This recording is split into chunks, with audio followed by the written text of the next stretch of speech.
Welcome to this Black Templars hobby vlog. Woohoo! The awesome folks at GW have sent me this Black Templars Army set for free so that I can do stuff with it on the YouTubes and the Instagrams and such things. So, what have I been doing? I've been having a little read of the book, and I am going to do, or I have done, depending on when you're watching this and when I finish this, a live stream where I talk about the Codex supplement, which is, it depends. I don't know when I'm going to finish this video. I mean, it might be out before I do the live stream on Tuesday evening, or it might not. I don't know how long these are going to take to build and paint. It's Saturday afternoon now, or something on tomorrow. In all likelihood, by the time this goes out, it will have already happened.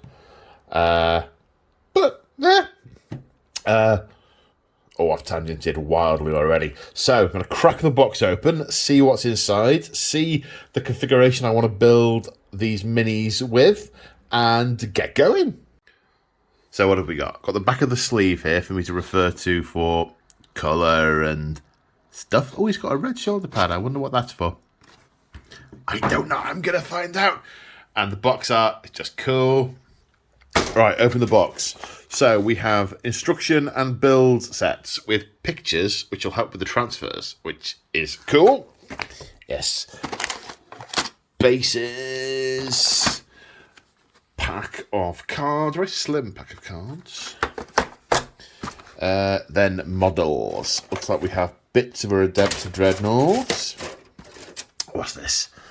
This looks like the Marshal. So from having a flick through the book, the Marshal is basically a captain. I think it's a Primaris captain with extra weapon options. Then this looks like the Emperor's Champion. Yep, with that sword. Been asked questions about it, and that's the chap there. People have sort of said, oh, what do you think of his pose, and so on. The only thing I think is a bit weird is the angle he's holding the sword at. I would expect it to be sort of tilted straight on rather than sort of with the crossguard sideways. But this looks like a regular Redemptor Dread, which is cool. Bringing my total of Redemptor Dreads up to 3. And then this looks like, is it 2 sprues the same? No, it can't be 2. Is it 2 sprues the same? Let me try and orient them in the same way. Yes, look at that. These pieces are a match. So it's 2 sprues the same for the Primaris Crusader squad. So it looks like there are options for guns and sword, melee and shooty options galore. So we've got gun, flamer with the weird extended thing, which is a special flamer. It's got its own name and everything. But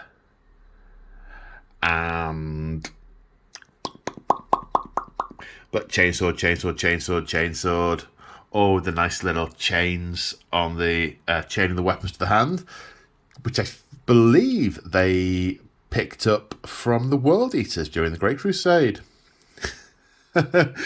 Oh, the irony. Maybe I should put them up against my World Eaters, because that's the other thing I've got to decide.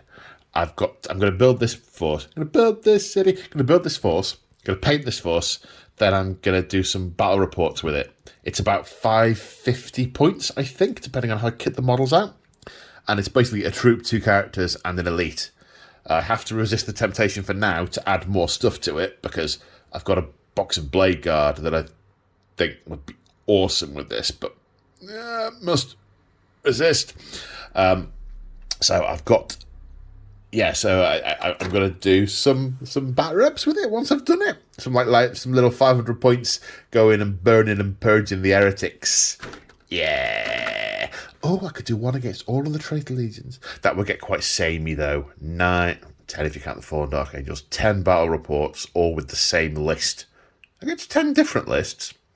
Let's scratch that idea. So these sprues look the same. What else we got? We have transfers. Okay, what I need to work out is if these battle line, close support, fire support markings, right? I need to work out which of these markings relate to which. vehicle markings, crusade badges, and personal heraldry. Right. There's going to need to be some reading before I apply these transfers, because I'm going to need to get them right. Although I don't think there are any fire support marines or any close support marines in this box. I think it's all just battle line. So maybe that's okay. Maybe that's enough. Maybe I don't need... Maybe this will be sufficient for the time being. Yeah. And then what's this? Pretty picture. The Claw said to me the other day, you've got all these really cool picture-y type things. Why don't you stick them all up on the wall? So, I don't know. I might. Should I start sticking all this artwork up on the wall in the garage so it forms the backdrop of the battle reports? Or would that make the room seem really harsh and oppressive? Don't know. Comment below. Oh yeah, Thunderhawks. And is that ordnance or orbital debris falling there? Don't know. They look cool. Yeah, okay, so that's it for the box. Nothing hidden underneath. That's it for the box. Right. These look the easiest to start with because they look like they've got fewer configurations to be made in, so I might start there. Yeah, probably should add for absolute clarity that the codex did indeed come in the box. I'd already pre-taken it out. Okay, so I've assembled these three models and I've turned the auto stabilization off on the camera because it appears to be doing strange things to the light. I wonder what difference it's going to make to the thing. Okay, so Emperor's Champion. Yeah, really straightforward build. No alternate parts. Just whack it together in order. The only thing that was slightly fiddly was getting the laurel wreath on his head. And I had to fiddle about to get the angle right. The first time I clicked it into place, it was covering his eyes. I was like, whoops, that's not right. Other than that, nice model, piece of cake. The Marshal. Like the Marshal. I went for the axe and the flamey gun thing, so I could burn the heretics and chop the heretics, which is nice. Went for the open-headed head because it just feels more crazy and kind of looks a bit like that guy. Oh, is it doing the focusing thing better now I've turned off? Oh, do you know it is now I've got the auto stabilization off? Oh, has that been my problem the entire time? For like a year, that the auto stabilization has meant that it's not been... Oh.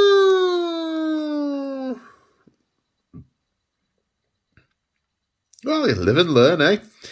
And the other thing I'm not so keen on is the view from above with this guy. His head just seems too far back. It doesn't seem central enough. It looks odd and jarring. I don't know how well you can tell on the camera. It looks worse to my eye in real life, but I guess it'll look different when it's painted. And it looks great from side on, but that's my only criticism of that. Redemptor Dreadnought is just a standard Redemptor Dreadnought build. I had the usual problem with the legs. Even though I thought I'd followed the instructions, the legs weren't in a position where I could actually attach the torso at a reasonable angle, so I ended up having to break them apart again, file them down, clip off the pegs, and then manually pose each leg. And then I had all kinds of problems getting these leg pinions in place. I ended up having to cut them, then put them in place once I'd glued the legs, and just sort of put them in with tweezers, then sort of squeeze them back into shape. Not ideal. I had forgotten that I'd had that problem with the last one of these I'd made. The Snap Fit one is a piece of cake. That's really cool. But yeah, I note to self, assembling Contemptor Dreadnought legs are a pain. I've also glued the canopy shut because I don't see the point in leaving it unglued to paint the sarcophagus inside that you'll never, ever, ever see. I went for the flamer on the gauntlet because that seems much more burn heretic-y. I think I'm very much going for a burn heretic theme with these particular ones. I might be less Bernie heretic-y with subsequent units if I get them. I've also gone for the shooty gun. It feels more Astartes, more Black Templar-esque anyway, than the plasma one. Although I know you can do these fairly modularly in that without any converting, they will just clip on and off. So you can assemble them both and just swap them around as and when you need them. So I don't really want the plasma variant, but part of my brain's going, but you should build it because you've got it and then you have the option. But I don't want to. But as soon as I clip it off the sprue and put it in my bits box, the possibility of then assembling it, if I ever should come to want to assemble it, it would be a royal pain in the backside to find all the pieces. Which does beg the question, why are you keeping the pieces if you are actively thinking you will never ever use them because you won't be able to find them again? It's a good question. One I don't think I'm capable of answering. Right, so now coming on to the Crusader squad. Now, according to the book, there are shooty options and hitty options for each model. The sword brother, who's the squad leader, has either got an axe and flamer or a sword. I do like the look of the sword, but burn heretic. So I think I'm going with the burning of the heretic on that guy. And then there are shooty options and hitty options for all of the models. And I'm not sure exactly what I'm going to go for on each model, but roughly speaking, I think I'll have the squad 50-50 shooty and hitty. That way, it can fulfill... It's not going to be great at either, but it can do both. Otherwise, if I go all hitty, the only shooting in the army is going to be the Dreadnought. And if I go for some shooty, then I might have sort of 9-10 shots from the unit in a turn at a reasonable range, which at 500 points is going to be worth having. That'll kill a couple of orcs. Oh, actually, orcs being toughness 5 now. That'll kill an orc. But still, dead orc. But you get my drift. It's some dead enemy at range.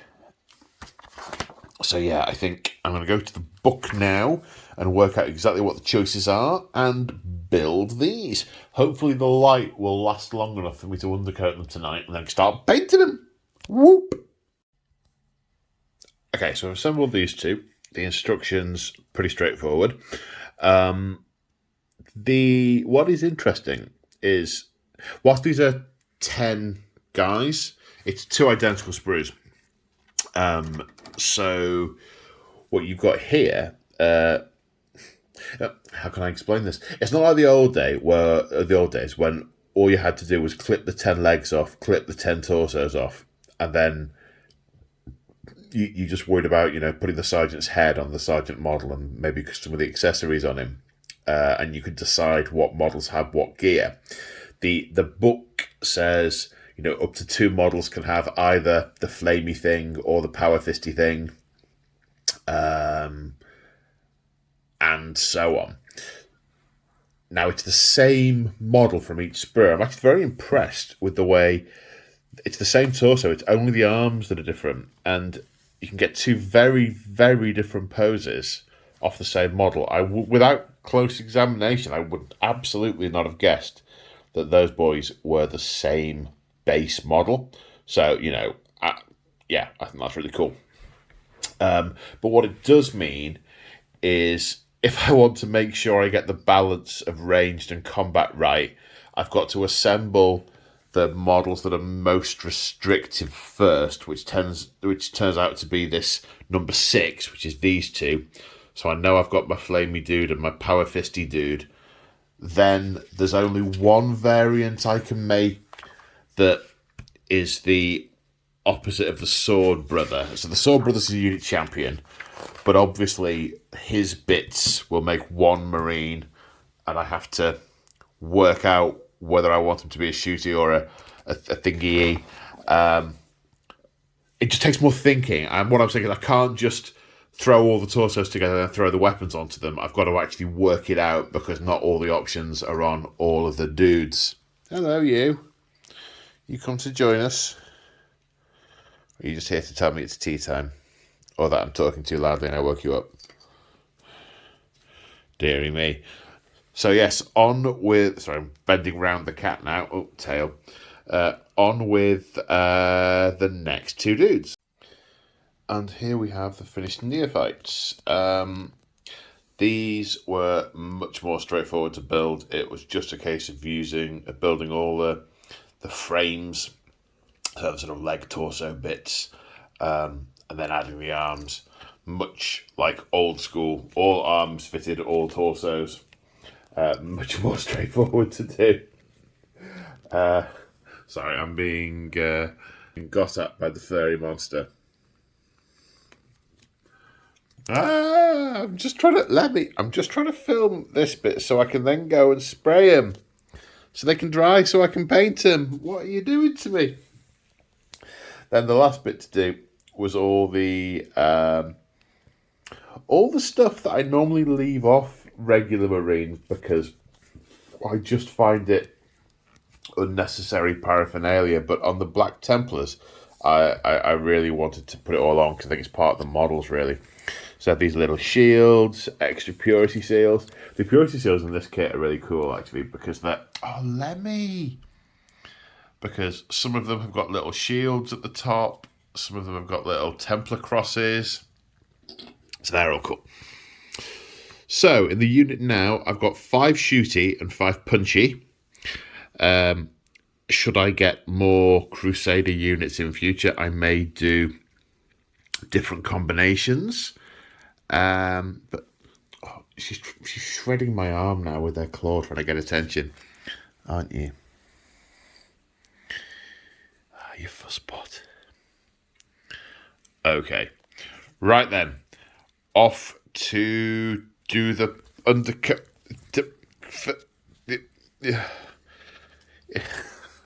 Right, I'm gonna go undercoat these, and then I'm gonna go read the book whilst they dry. Okay, so here we are at the painting desk. And I've got all my colours racked up. I've done some of them already. So let me talk you through what the plan is. Now, I've watched the... Hello, you.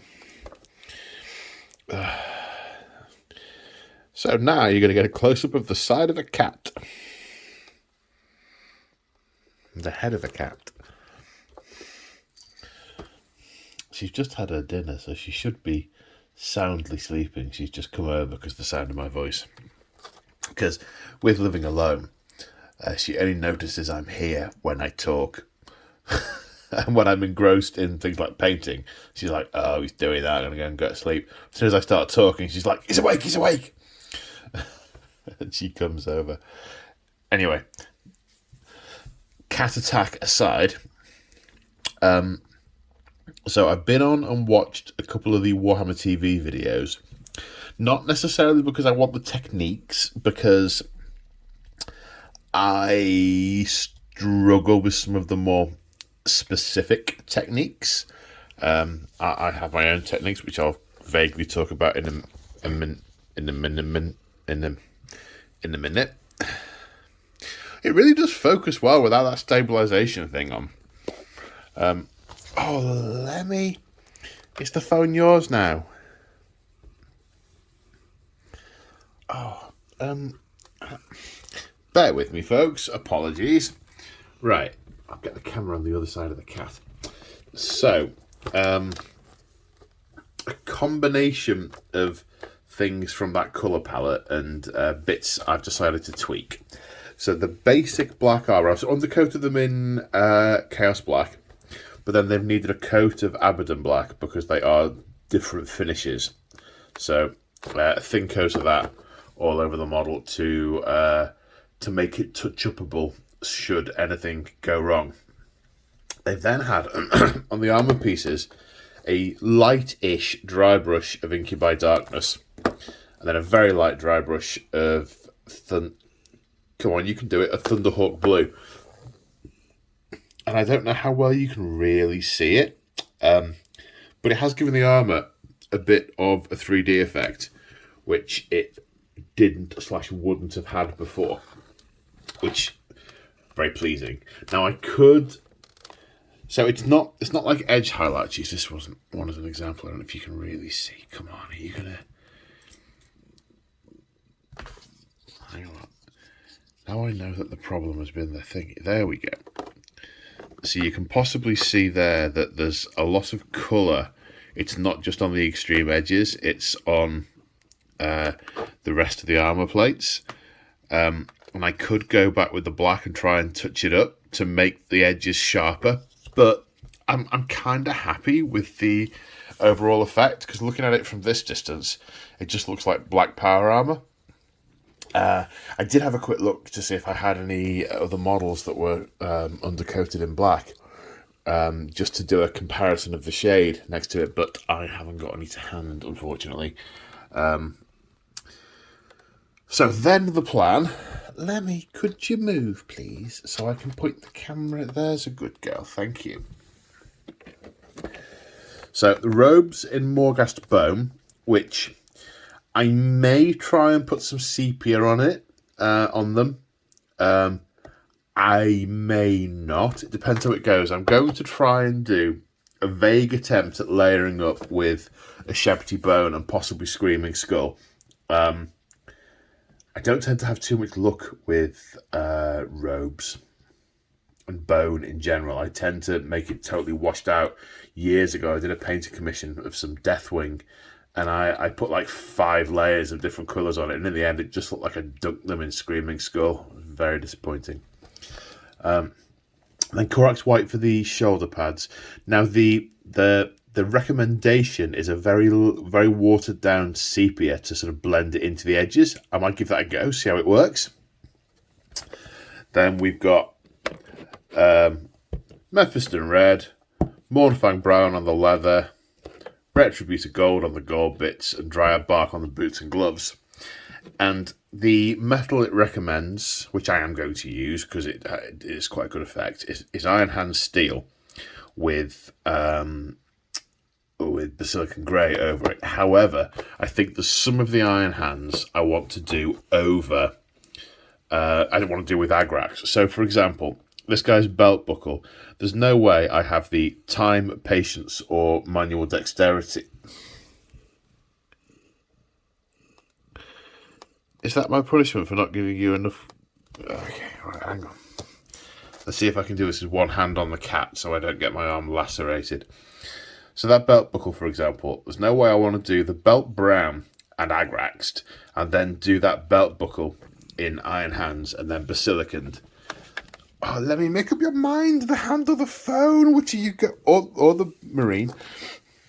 Which is it going to be? Have we not removed all the skin from my arm yet? So the bits like that are just little details on other things, I'm going to do with Agrax, and then do the other metal bits, the ones that are sort of more solidly metal, like chains and gun cowlings and those sorts of things. I'll do those in Iron Hands and then Basilicum. There are a few bits of like stone on some of the bases that I'll do in Mechanicus Grey. And in fact, that's a good point, because I want to Agrax that. That can go in front of Agrax in the sequence. Oh, you're kicking my paints out of order now. The flesh, the GW recommend on the thingy. It was what was it? It was Rakarth followed by Gilliman flesh. I don't want to do that. I'm going to stick to my old faithful and do Cadian, Reichland, Kislev to build that up. And then, are you bored now? Then the bases have just got, it's sand glued onto the base with a thin down Rhinox hide, sort of watery. It's not quite.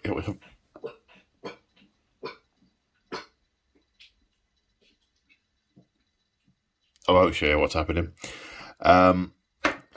And then it's Tau Light Ochre and then a Shepherd's Bone dry brushed over the top with a rim of Steel Legion thingy.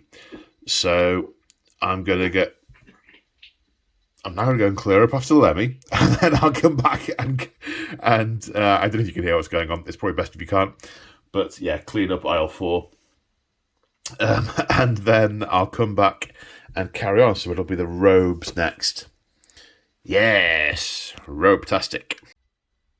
Okay, so the Morghast bone is painted on these tabards, and it took 3 coats, which I was quite surprised with. Yeah, and a long time. Now this one, not so difficult. You can see I've made a few mistakes there that I'll tidy up afterwards. But models like this one are a real pain, because you can see the tabard on his stomach, but it's really difficult to get to it with a brush. Back in the day, when the guns were separate pieces, you could leave the gun off so you could access the torso. You can't do that with these monopose models, not without some serious sub-assembly, which I'm not prepared to do. So yeah, that's orcs. A little bit orcs. No, as in awkward, not as in ORKS. Wah, orcs. I'll get my coat. I am tempted, though, to go straight on to the detail with the tabs rather than carry on through the palette, do the tabards, do the...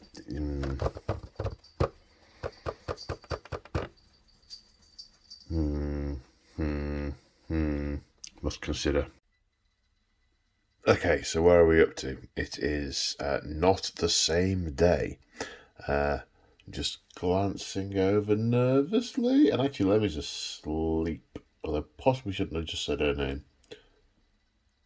Yeah, I think without wishing to tempt fate, we're good for now.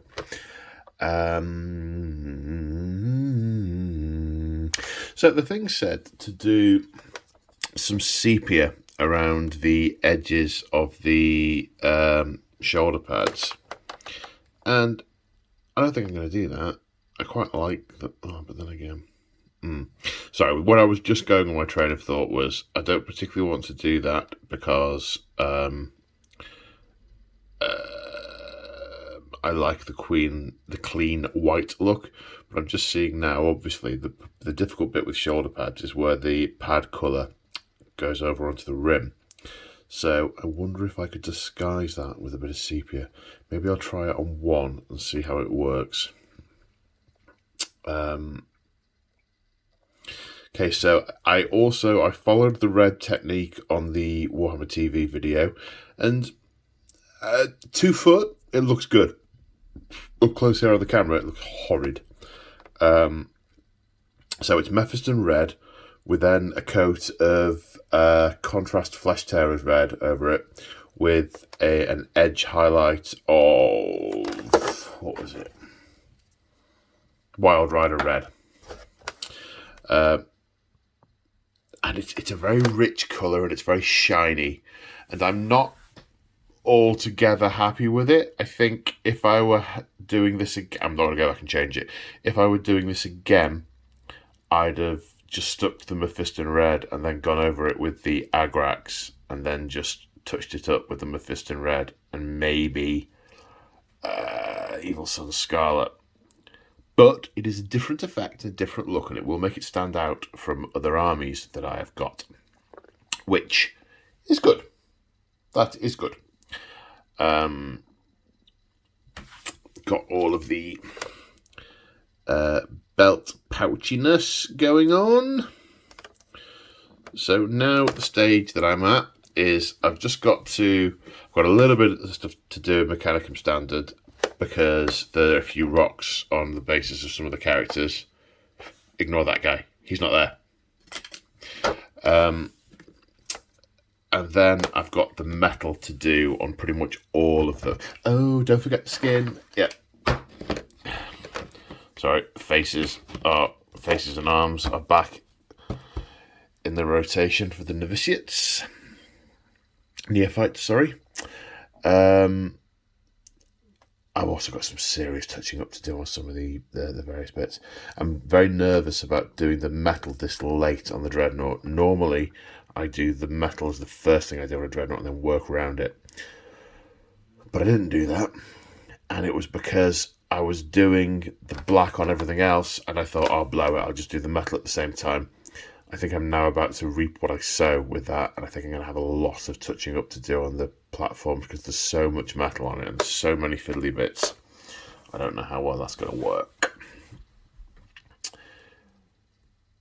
But we're gonna find out. Let's crack on.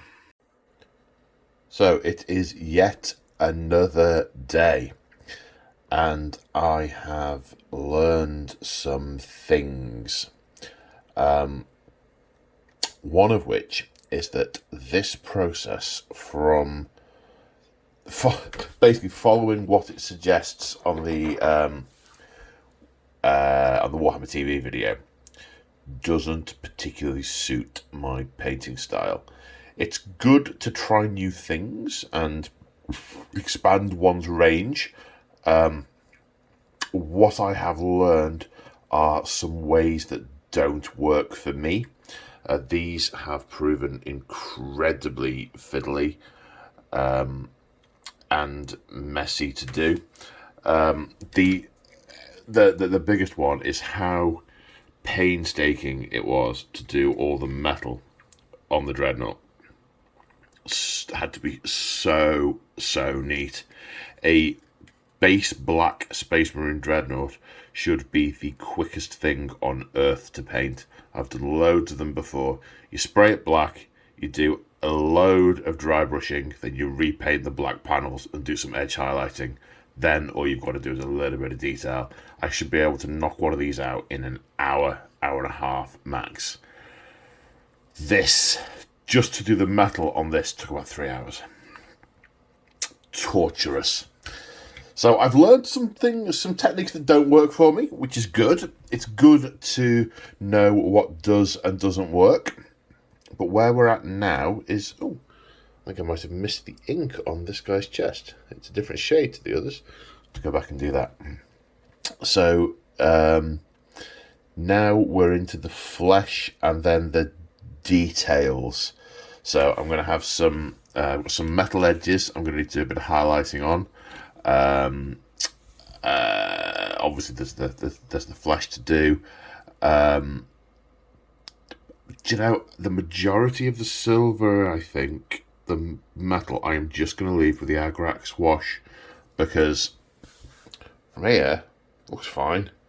I might do a little bit of highlighting or just drag a dry brush over a couple of raised edges just to get some, a little bit of pop. No, I can't do a random popping sound with my mouth. That's something I've learned today. Cannot do that. Don't know why I just randomly tried to do that. That's what words were invented for. Moving on. So, yeah. So it's flesh, few details, bases, and there are, I think, I need to do a couple of transfers. Now with the molded shoulder pads, these are mostly. I mostly don't need to do transfers, but some of these sort of shield plates I do need to do some transfers on, and obviously the Dread is just a standard Dread. There's nothing Black Templar about him. He's just a Dread, so he will need transfers galore. One thing I did discover, and I couldn't for the life of me spot the difference when I was actually building the models, but some of the shoulder pads have got this little skull in the middle of the cross, and some of them don't.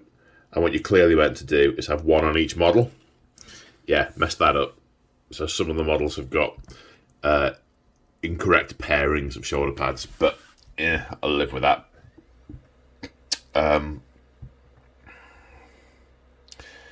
Yeah, so it's flesh time, bases, and fine detail. And then these bad boys are approaching done. I am hoping, God, I hope to have these done today. I am so fed up with them. Although I think the end result is looking awesome. I say I'm fed up with them. That's not what I mean. What I mean is my expectation was I would smash these out pretty quickly because they're base black metal marines, which are, using my traditional methods, super easy. I've tried new things. One thing I do like is I like the black. I like the effect with the dry brushings of the Incubi Darkness and the Thunderhawk Blue. Really like that. I will definitely be reusing that. Then what I have to decide is what I'm going to do next, because I've got about 4 or 5. If you're a regular viewer, you know I've got 30 competing projects that I want to spend a lot of time on all the time. But there are 4 or 5 that I really, really, really want to get into, and I'm struggling to know which one to do. And I'm just adding to that the fact that I'm now thinking about expanding these up to 1,000 points, because as much of a ball ache as they have been to paint, they look really cool. And I think they've got a bit of character. So, I'm kind of keen to play them. And, I don't know if I'm going to go down that rabbit hole. I've got a game with Winters in a couple of weeks, and I wanted to try and get some more orcs painted. But these are cool. I could get these to 1,000 points and then leave them there. Don't know. I don't know. Anyway, I better finish. That's one of my problems I've got, is I'm always thinking to the future. Never his mind on where he was, what he was doing. Yes, so I shall do these. Okay, so here we are, and they are done and done. I think they look pretty good. I'm pretty pleased with those. Arm's length and all. Yeah, quite pleased with those. The Dreadnought looks the part, despite having no bespoke parts to the model. All these Black Templar specific bits look quite good. I'm quite pleased with the finish. I'm glad I didn't do anything to dampen down the white. I like the very bright effect. It's very sort of devotion to the Emperor. That's how it strikes me anyway. Quite pleased with the edges on the swords and the axes that were achieved with a bit of dry brushing of Stormhost silver over the edges of the blades. So quite pleased with that. Not as pleased with the Marshal. I couldn't seem to get his head right. It just doesn't look right to me.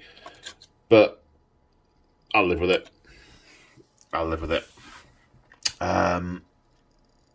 Don't know what you all think. It just looks meh. Combination of the model, but mostly my painting or inability thereof.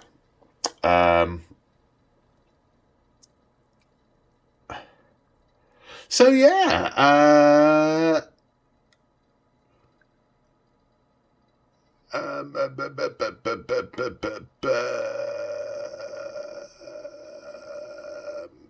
So that's it. Sorry, brain decided to switch itself off there. So that's it for this hobby vlog. We're finishing with the finished article. What I'm going to go and do now is go and play a solo hammer game against my Necrons. Nothing to do with him. Nothing to see here. Nice bit of solo hammer, and then when I film that will go up on that'll go up in the members lounge for channel members, and I am planning on doing another couple of little games with these as well, against other various heretics and Xenos scum that need to be cleansed in the name of the Emperor. Speaking of the members lounge, if you want to support me and are interested in being a channel member, check out the link in the description below. Channel members get to enjoy the channel Discord and the exclusive members only content. There's hobby vlogs, there's campaigns, there's battle reports, Mostly 40k, but I'm starting to get bits of Aeronautica and Age of Sigmar in there now as well. Other ways to support me for those who are interested. If you check out the link in the description below, there's a link to Element Games. If you shop at Element Games and you go there via that link, it tells them that I've sent you, and they know you've come from me, and I get a little bit of commission, which is super nice. There's also a code in there for extra crystals if you want to use it. You get some extra crystals, I get some crystals, and they are store credit, which also super nice. Okay, without further ado, I think we will call to an end there, and take care, and I will see you in the next one. Bye for now.